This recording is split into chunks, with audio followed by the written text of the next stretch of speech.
제가 또 공교육 교사를 7년을 했어요. 7년 공교육 교사 7년을 했는데, 제가 이제 어디서 시작을 했냐면 분당에서 시작을 했어요.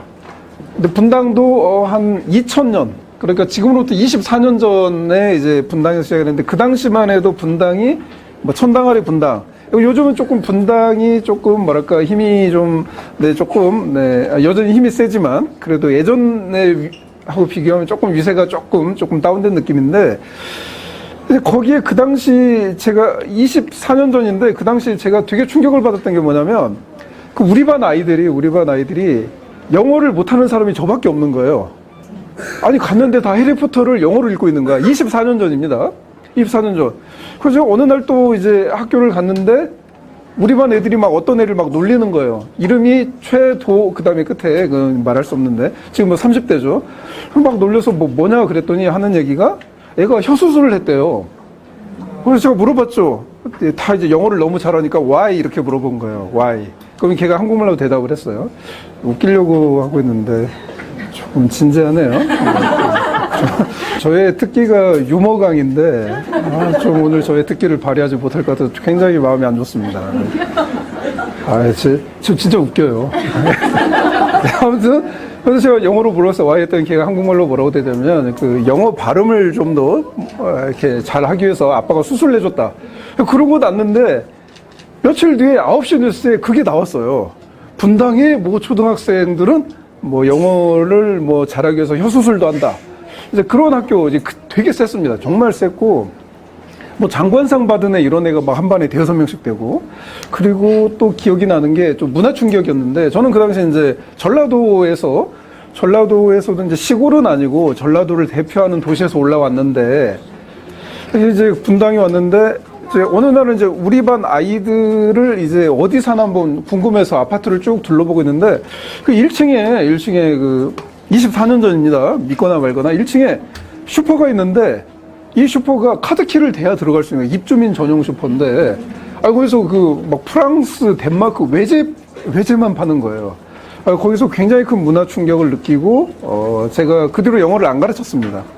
이것도 웃기려고 했는데 넘어가겠습니다.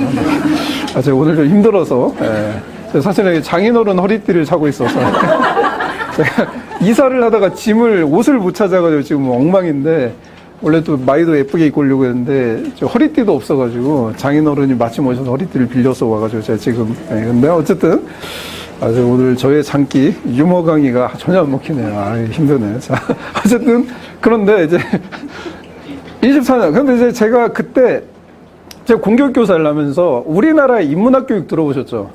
이거 제가 처음으로 한 거예요. 대한민국 최초로. 그래서 제가 몇 살 때였냐면, 그때 27살 때였어.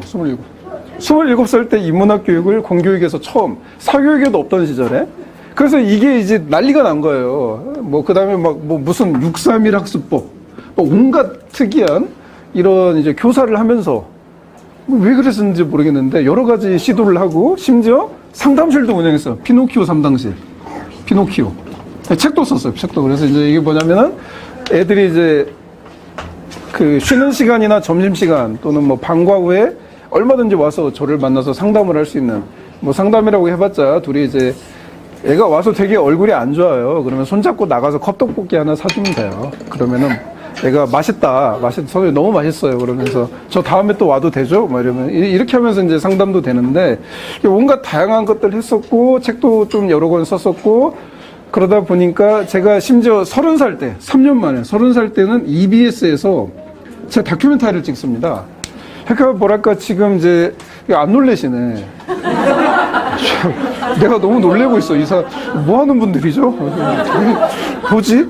아니 27살에 교사가 돼서, 내가 교대를 나왔는데 내 학점이 2.2야. 2.2. 학교를 안 나갔어. 정말 개판인데 27살에 교육을, 특별한 교육, 인문학 교육부터 시작해서 여러 가지 교육을 해서, 30살 때 다큐멘터리가 나왔다니까, EBS에서. 놀래야 돼, 이거. 나 진짜. 집에 다 이런 사람 한 명씩 있나? 그래서 이제 EBS TV 나오고, 또 이제 30살 때 책이 나와서 또 이제 교육 분야 베스트셀러가 되고, 그러면서 이제 제가 이런 거를 겪는데, 이제 제가 32살 때인가 33살 때 굉장히 놀라운 제안을 받습니다. 그건 뭐냐면 우리 학교에 우리 반에 그 병원장을 하시는 분이 계셨어요. 그분 이제 사모님이 그러니까 학부모님이시죠. 우리 반 오셔가지고 난 아직도 기억을 해요. 제가 이렇게 운동장 쳐다보고 있는데 5층에선가 무슨 뭐 너무너무 멋진 차가 싹 들어오더라고요. 그러더니 딱 주차를 하는데 그 당시만 해도 학교 운동장에 또 주차가 가능했습니다. 그 옛날 24년 전이에요. 근데 이제 그분이 저한테 그 대한민국에 없던 최고의 대안학교를 자기들이 설립하고 있다. 설립 중이다. 그러면서 저한테 뭐라고 하냐면 월급 3배를 2배인가 3배인가는 기회가 나면 월급을 3배를 줄 테니 선생님만한 적임자가 없다. 저한테 와달라는 거예요. 32살인가 밖에 안 나요. 혹시 또 안 놀래요? 놀라운 사람들이야 진짜. 왜 이렇게 놀랍죠 여러분? 너무 놀라운 분들인데. 그래서 이제 그때부터 저하고 대안학교의 인연이 시작이 됩니다. 그래서 그 뒤로 뭐 저기 강남 저기 무슨 동에 있는 거기 이제 학비가 그 당시 한 20년 전 기준으로 학비가 한 3천만 원 학비만. 근데 이제 거기서 뭐 라틴어도 가르치고 막 그 이제 약간 이제 뭐랄까 재벌가 쪽에서 좀 관심 있는 분이 만드신 건데 이제 거기도 제가 이제 처음에 뭐랄까 많은 조언을 좀 해드리고 그래서 저는 이제 우리나라의 대안학교는 아까 처음에 말씀드린 제 초등학교 교사 시절에 월급 3배 거기는 지금도 종종 그 학교 다큐멘터리가 방송에 나와요. 우리나라 넘버원입니다. 예, 거기부터 시작해서 이상하게 저는 그 다음에 교사를 그만두고 작가가 되어서도 온갖 대안학교, 뭐 저기 강원도에 있는 엄청 큰 대형 기독교 유명학교, 뭐 그 대안학교부터 시작해서 또 망해버린 숱한 대안학교들. 이렇게 막 되게 연결이 돼서 제가 뭐 대충 기억을 했을 때 대안학교를 한 30곳 정도를 제가 거의 한 20년 넘게 제가 본 것 같아요. 흥망성쇠도 보고, 대안학교 교육이 이게 문제구나. 그리고 대안학교 교육이 이게 장점이구나. 여러 가지를 봤어요. 그래서 제가 왜 이 말씀을 드리냐면은, 아까도 말씀드렸지만은, 이 혁신영재사관학교, 이 오도환 대표하고 우리 최병우 교감 선생님이 하는 이 학교를 제가 어쩌다 보니까 추천을 하게 됐어요. 네. 그 이유는 간단합니다. 제가 교사로 돼 있더라고요. 네, 그러니까 저는 그런 의사를 표현한 적이 없고 난 안 하겠다. 절대 안 하겠다라고 이야기를 했는데 갑자기 제가 교사로 홈페이지에 올려져 있어서 이렇게 왔어요. 여기까지 오게 되고 그래서 제가 이런 거를 쭉 이렇게 대안학교부터 시작해서 우리나라 좀 사실은 이제 미국에 있는 교육 뭐 또 제가 뭐 여러분 믿거나 말거나지만 또 하버드 가서도 강연도 하고 또 저기 이스라엘에 있는 뭐 노벨상 수상자 15명 배출한 뭐 히브리 대학교 뭐 테라비브 대학교 그다음에 또 이런 학교가 있어요. 포모나 칼리제라고 포모나 쳐보시면은 이게 그 미국 인문대학 넘버원이에요. 여기 이제 교수님이 저를 또 초청을 하셔서 제가 올해 3월 달에도 강의를 했고 하버드생들은 또 이제 제 강의를 듣고 또 한국에 와서 강의를 들었어요. 서울에 와서. 지금 엄청난 사람이 여기 와 있는 건데, 여러분 표정이 뭐 계속, 저 인간, 감사합니다. 표정이 어쨌든 대충, 오늘 말도 타고 승마도 하고 힘든데 좀 왜 이렇게 말이 많아? 막 이런 표정인데, 사실은 되게 엄청난 사람이 와 있는 겁니다, 이 자리에. 대안학교에서 이런 경력을 가진 사람이 와서 강의 안 해요. 못합니다. 어쨌든, 그리고 이렇게 제가, 그리고 또 최근에는 이제, 아까, 뉴욕 에시바 대학교라고, 유대인들만 다니는 대학교로 유명한데, 거기하고도 어떻게 좀 연결이 될 수 있는 이런 좀 것들이 좀 시작이 되고 있어요. 그래서 제가 이제 자랑인데, 그래서 제가 미국 교육, 그것도 미국도 포모나 칼리지라는 특별한 인문대학 교육. 여기는 이제 한때 2015년에는 하버드보다 더 이제 최고 미국 대학으로 선정이 된 적도 있고. 그다음에 이스라엘 여러분 좋아하시잖아요. 노벨상, 하브르타 교육, 어쩌고 저쩌고.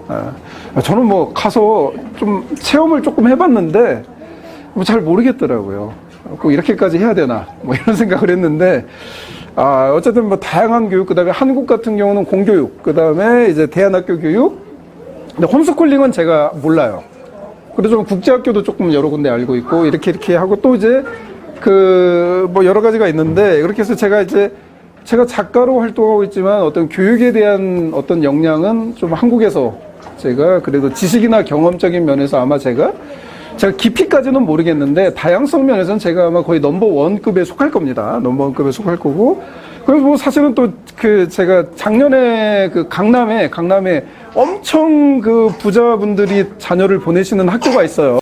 거기 학교에 이제 4차 산업혁명, AI 시대 그 교육에 대해서 그 이사장님한테 좀 같이 함께 하자라는 제안도 받았는데 이제 또 제가 너무 또 일이 많아져가지고 또 그걸 못하게 됐는데 쭉 이런 흐름이 있어서 제가 지금부터 드리는 말씀 짧게 끝낼 겁니다. 잘 들으셔야 돼요. 잘 들으셔야 돼.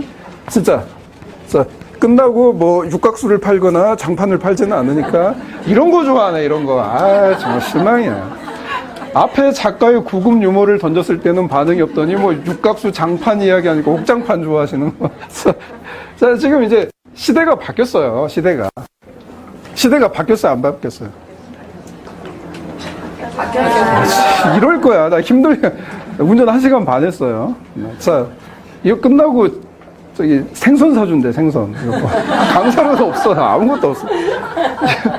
네, 저 봉사활동하러. 자, 시대가 바뀌었어요, 안 바뀌었어요? 바뀌었어요. 가운데 이럴 거야. 1분단, 2분단, 3분단, 4분단, 2, 3, 4분단이 정말 호응이 너무 낮아. 이따가 청소시켜야 돼. 시대가 바뀌었어요, 안 바뀌었어요? 바뀌었어요. 완전히 바뀌었어요. 최근에 제가 지인이 있는데, 저는 잘 모르는데 그분이 이제 판교 쪽에 계신데, 우리나라에서 아마 AI 관련해서 대중적으로 알려지지 않았지만 인공지능 관련해서 거의 넘버원급이세요. 근데 넘버원급은 그분은 그렇게 주장하는데 제가 봤을 때 넘버 한 2그룹 정도 된 거야. 2그룹. 근데 어마어마한 분인데 그분이 저한테 최근에 해주신 말씀이 이 작가 끝났대. 이게 우리가 알던 교육이 끝났대요. 완전히 끝났대. 왜 끝났냐고 그랬더니 자기가 최근에 나온 챗 GPT부터 시작해서 모든 거를 다 돌려봤는데, 그러니까 인간이 그동안에 우리가 알던 교육, 우리가 알던 공부는 사실상 다 끝나버렸다라는 거야. 이걸 빨리 인정을 해야 된다. 이걸 빨리 깨닫고 정신 차리는 국가, 이걸 빨리 깨닫고 정신 차리는 학교, 이걸 빨리 깨닫고 정신 차리는 가정, 이걸 빨리 깨닫고 정신 차리는 학부모. 뭐 학생들은 또 이렇게 굳이 안 깨달아도 되고요. 네. 깨달으면 더 좋죠. 빨리빨리 정신을 차려야 된대요. 왜 그러냐고 했더니, 아니 뭐 챗 GPT가 다 하는데, 원래 챗 GPT가 수학을 못해요. 이게 챗 GPT라는 건 뭐냐면, 뭐 제너레이션 뭐 이런 건데, 있어요. 또 이런 걸 또 웃는 사람들이 있어. 웃기려고 한 거예요. 알아요. 그래서 영어 알아. 근데 제가 지금 기억이 안 나서. 챗 GPT라는 게 있는데, 챗 GPT가 원래 얘가 이제 대규모 언어 모델이라고 해서 말을 그럴싸하게 하는 거예요. 그러니까 챗 GPT라는 것은 뭐냐면, 얘는 사실 여기 보면은 이제 국제혁신영재학교 교과가 이렇게 있는데, 이게 뭔지 몰라요, 얘는. 전혀 모릅니다. 이게 뭔지를 몰라요. 그런데 애가, 혁신영재학교 교과에 대해서 설명해줘. 그러면 애가, 만약 인터넷에 정보가 올라가 있다라면 혁신영재학교는 어떤 학교고, 이 교과는 누가 만들었고, 이거는 뭐 무슨 코드로 만들었고, 짤짤짤 읊어요. 그런데 애가 몰라, 그 내용은. 되게 희한한 애죠. 그러니까 택배 배달꾼하고 비슷한 거예요. 택배 배달꾼, 이거를 우리가 택배로 붙이면 택배를 배달하시는 분이 그 안에 이게 있다라는 거 알아요, 몰라요? 모르죠. 근데 배달은 해요, 안 해요? 하죠. 예. 똑같은 거예요. 챗 GPT는 우리에게 지식과 전달하는데 사실 그게 뭔지 몰라요. 그러니까 애는 그냥 인터넷에 있는 걸 짜집기 해서 그럴싸하게 우리한테 들려주는 거예요.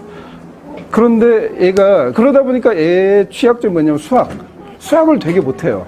근데 최근에 우리나라 그 수능이라든지 미국 수능 수학 거의 만점을 맞고 있어요. 그러니까 제가 여러분께 묻고 싶습니다. 자, 여러분 중에 우리나라 수능 수학 만점 맞으실 수 있는 분 계세요? 없잖아요. 그쵸? 없잖아요. 그게 끝난 거예요. 우리가 알던 기존 교육은 끝난 겁니다.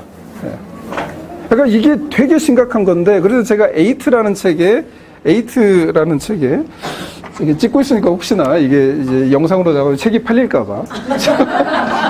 에이트라는 책에, 이게 뭐, 이렇게 먹고 살아야 됩니다. 요즘은 참 고달프고 척박한 시대라 어떻게든 한 권이라도 팔아야 돼요. 에이트라고 2019년에서 이제 20년 초에 베스트셀러 1위를 찍은 책인데, 에이트라는 책이 있어요. 예, 안 읽어보신 분은 오늘 당장 구매를 하시면 돼요. 자, 근데 이 에이트라는 책이 제가 이미 2019년에 이런 이야기를 썼어요.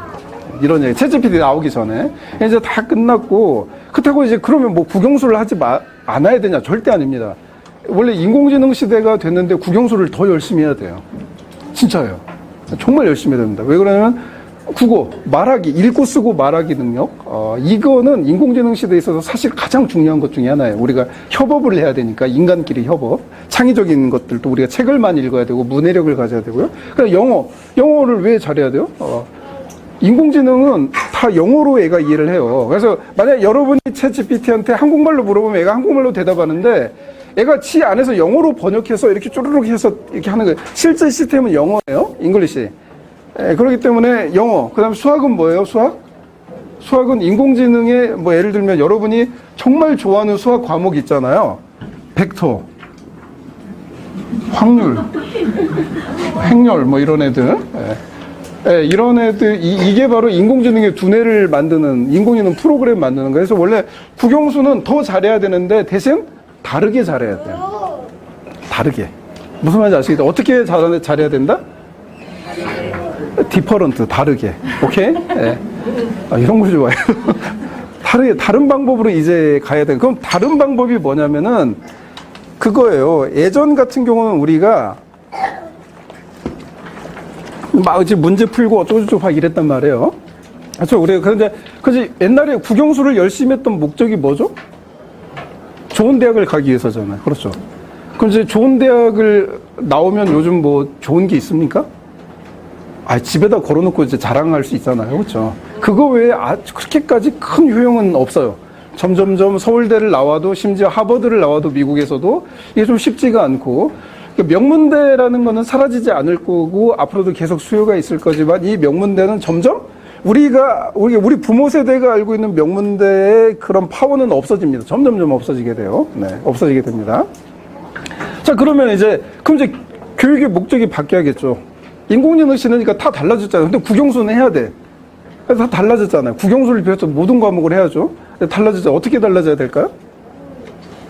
자, 아까도 말씀드렸지만 수능이라든지 미국 뭐 수능 이런 거 수능이 챗GPT가 다 만점 맞습니다. 그런 시대예요. 그렇죠? 그러니까 여러분이 이제 본질을 찾아야 돼요. 본질을. 대학을 들어가는 게 중요한 게 아니에요. 대학을 가지 말입니다. 더 중요한 게 뭘까요? 어떤 사람이 될 것인가? 어떤 사람. 그러니까 이게 예전에는 되게 철학적인 질문이었고, 뭐 80년대, 90년대, 뭐 심지어 지금 한국에도 통용되는 거죠.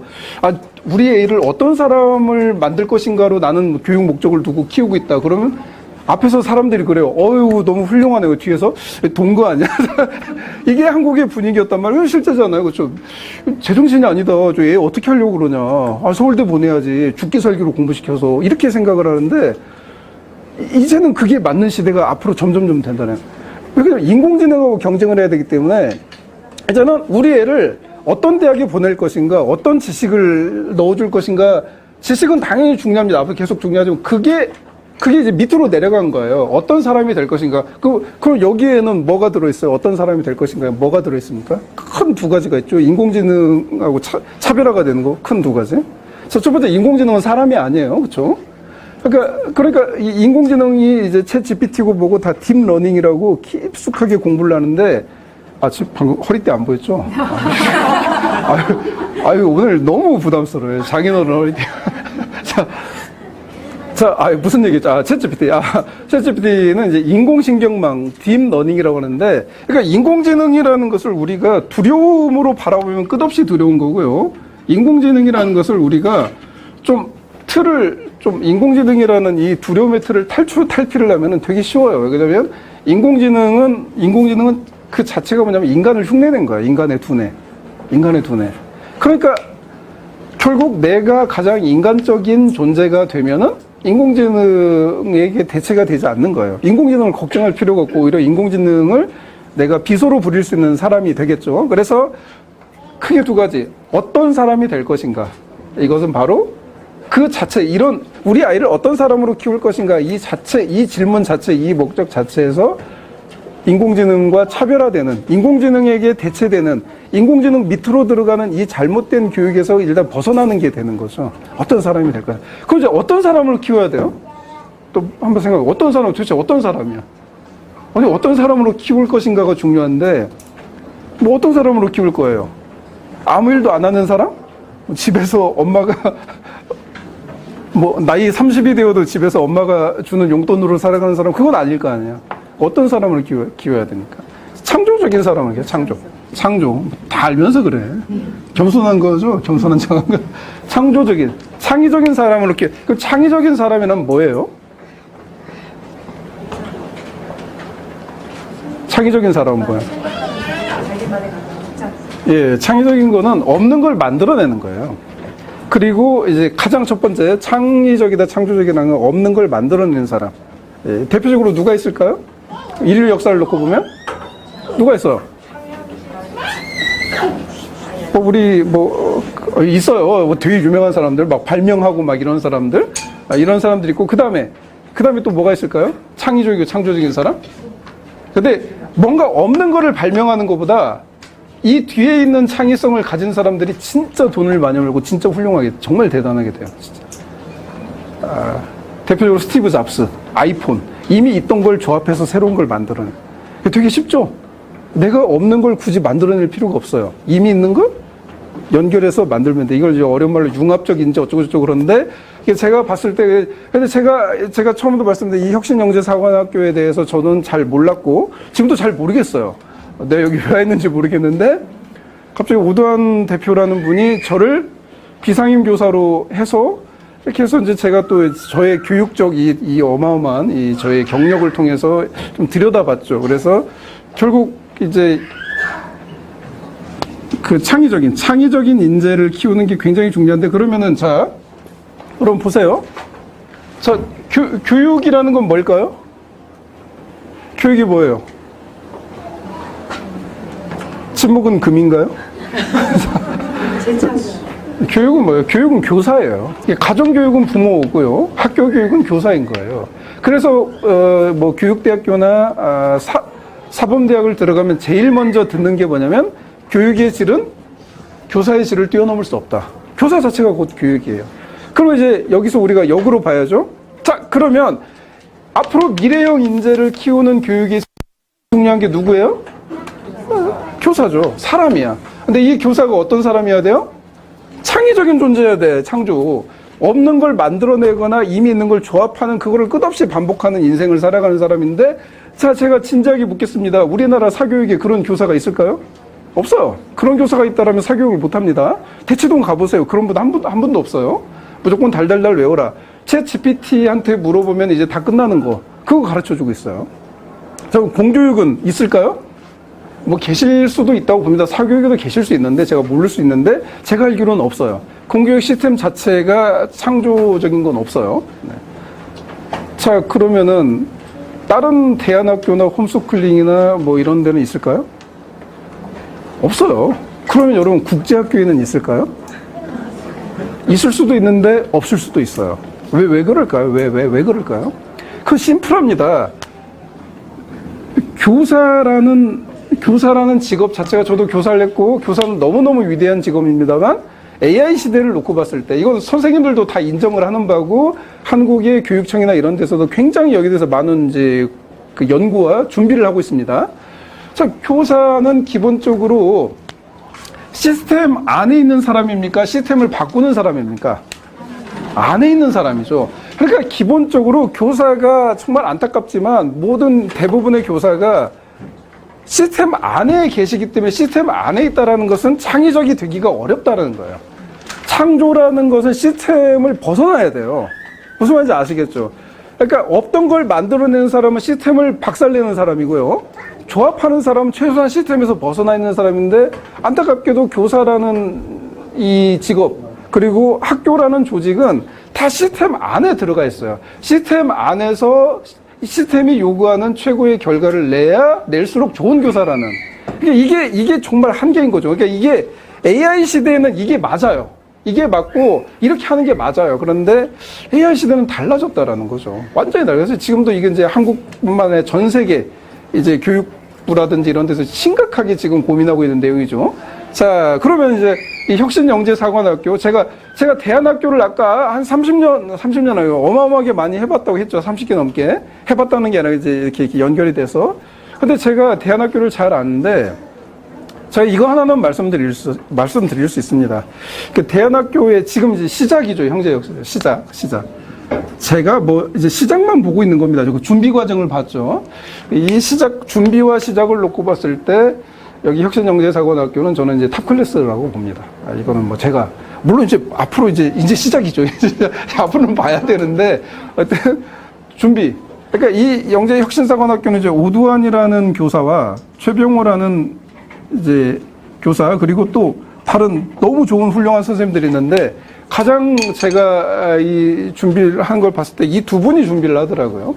두 분이 준비를 하는데, 이 두 분이 결국 교사인 건데, 그러면 이제 여기서 자, 오두환이라는 사람에 대해서는 저는 잘 몰라요. 아직도 누군지 모르겠어요. 자주 보고는 있는데, 누군지 잘 모르겠어요. 잘 몰라요. 그런데 왜 제가 모른다는 건 뭐냐면은, 아니, 뭐, 가족도 서로를 잘 모를 수 있잖아요. 근데 이제, 그래서 저는 이제 결과를 놓고 보는데, 이 오두환 대표라는 사람이 되게 창의적인 건 맞아요. 없던 걸 만들어내지는 않는데, 이미 존재하는 거를 잘 엮고 그걸 변화시키고 이렇게 해서 계속 성공적인 결과를 만들어내는 거를 저는 지금도 옆에서 계속 지켜보고 있거든요. 참 신기하게 한다. 그래서 제가 사실은 좀 띄워주라. 나도 돈을 벌고 싶다. 근데 안 띄워줘요. 굉장히 뭐랄까 그러면서 이렇게 저한테 부려먹고 있는 거죠. 네, 끝나고 생선 한 마리 사줄 거면서. 이것도 참 창의적이야. 이걸 아껴서 학교에 투자하겠다라는 그런 창의적인 걸로 그래서 이제 오두환 대표의 창의성이라는 것은 저는 이제 검증받은 창의성이라고 봐요. 네, 그래서 영재혁신사관학교의 아이들이 오두환 대표라는 사람을 그러니까 지금 여러분들이 대안학교 교장 선생님이나 설립자를 봤을 때 저런 사람은 없어요. 그래서 제가 자신있게 이게 거의 탑 클래스다라고 저는 이제 넘버 원이라고 봅니다. 대안학교는. 그렇게 말씀을 드리는 거고. 두 번째, 우리가 이제 창의적이라는 게 비즈니스가 있어, 일이 있고, 그 다음에 창의적인 게 또 뭐가 있을까요? 정말 중요한 AI 시대에. 정말 중요한 창의성. AI는 죽었다 깨나도 AI가 인간을 뛰어넘는 AI가 나와도 얘는 이걸 할 수가 없어요. 그거는 인간 사이의 창의력인 거죠. 인간 관계에 대한 창의력인 거죠. 이거 굉장히 중요합니다. 그래서 지금 애플 사옥이라든지 실리콘밸리에 있는 이런 AI 회사들이 AI 혁신을 하잖아요. 여기 특징이 뭐죠? 특징이? 아니, 그 공간이 다 터 있어요. 그래서 그냥 가다가 처음 보는 사람도 만나서 뭐 칠판에다가 자기가 생각하는 거 적어놓고 그 만나서 토론하고 그리고 이제 그걸 이제 소통이라고도 하고 뭐 협력이라고도 하고 그러는데 지금 이렇게 IT 기업, 인공지능 문화를 혁신을 일으켜 나가고 있는 이런 기업들의 특징이 뭐냐면은 물론 이제 기본적으로 IT 능력이 다 있는 사람이지만 거기서 정말 중요한 게 자기 혼자 특별한 이런 사람은 드물다라는 거예요. 그런 사람은 잡스 정도 이렇게 또는 엔비디아 젠슨왕 이렇게 뭐 어쩌다 한 명 나오는 거고 그 밑에는 대다수의 물론 그 사람들도 천재들이지. 우리하고 비교하면 그렇죠. 저하고도 비교하면 천재예요. 뭐 구글에서 뭐 근무한다 뭐 그럼 다 천재들이지 기본적으로. 천재는 영재, 수재 그죠. 제가 학점 2.2라 저도 항상 학력에서 제일 항상 부담스러워요. 그래서 그냥 저는 공부 잘하는 사람들은 무조건 다 영재, 수재로 보는데. 이제 거기서 보니까 중요한 게 뭐예요? 자, 각각이 다 창의적인 아이디어는 있는데 그걸 개인의 아이디어로 가지고서는 어떤 일을 할 수가 없는 새로운 비즈니스를 창출하거나 새로운 혁신을 일으킬 수 없는 거예요. 예. 근데 어떻게 해요? 이 사람들 다 모아서 함께 토론하게 하고 함께 친하게 하고 이게 대화를 잘해서 뭔가 이렇게 서로 굉장히 인간적으로 아름다운 분위기를 만들어가면 그 안에서 저절로 혁신이 빵빵 터지더라는 거죠. 그래서 실리콘밸리 같은 경우는 이제 그런 인간 조직 문화가 다 그렇게 형성이 됐어요. 한국은 상상도 못합니다. 대표적으로 페이스북 메타 거기 보면 마크 주커버그가 그 일반 직원들하고 똑같은 책상 쓰고 있거든요. 예. 똑같아요. 회장실 이런 거 없어요. 인터넷에 다 나와 있어요. 그냥 여기는 이 책상만 해. 여기서 일반 직원들 사이에 껴서 하고 있어요. 그래도 아무런 문제가 되지 않아요. 오히려, 그러니까 너무 평범한 거야, 그게. 다 그러거든요. 그래서 이제, 그러면 이제, 결국 이 학교라는 것도 중요한 거는 이제 뭐 선생님들 사이에서도 인간관계가 발생, 어떻게 학생들 간에 학부모님들. 근데 이제 제가 봤을 때 우리 최병호 교감 선생님은 이쪽 그래서 굉장히 좀 상당히 좀 뛰어난 능력이 있으신 것 같아요. 왜 그러냐면은 제가 성격이 굉장히 안 좋은데 제가 늘 이렇게 진다기보다 늘 끌려다니거든요. 어느 순간 보면은 뭔가 사실은 지금 여기 와서 이렇게 되는 것도 오드환 대표가 와달라고 했으면 안 왔을 것 같은데 최경영 부감이 그게 막 이상하게 사람을 이렇게 인도를 해요. 그래서 병호 때문에 가야겠다. 이렇게 오고 제가 경험을 한 걸 저는 이야기하는 겁니다. 그리고 이제 기존의 대안학교에서도 아이들을 굉장히 이제 아름답게 잘 이렇게 이끌어가는 거를 제가 또 여러 경로를 통해서 정보를 입수했기 때문에 그래서 이제 완벽하다고 할 수는 없겠지만 그래서 제가 봤을 때 대안학교에서는 이상 가는 선생님들은 찾아보기 어렵다. 그래서 시작하는 준비 과정도 제가 받고 시작하는 단계에서는 최고다라고 저는 감히 제가 이거 얘기한다고 해봤자 생선 한 마리 먹는 건데 제가 여기서 내가 뭐하러 제가 여기서 칭찬을 하겠어요. 칭찬할 이유가 없습니다. 칭찬할 이유가 없는데 저는 여러분이 아시잖아요. 제 유튜브 하는 거니까 답은 좀 객관적이고 냉정한 거를 굉장히 선호하는 스타일이기 때문에 그냥 제가 여태까지 본 객관적인 거 그다음에 그거를 제 개인적으로 본 거 시대의 흐름 이런 것들을 쭉 놓고 봤을 때 굉장히 여기서 그래도 굉장히 좋은 교육이 펼쳐지지 않을까 저는 충분히 이게 가능하다고 보고 그랬습니다. 자, 이렇게 열심히 했으니까 생선을 좀 더 비싼 걸 사주지 않을까 기대가 되는데 여기서 인사드리겠습니다.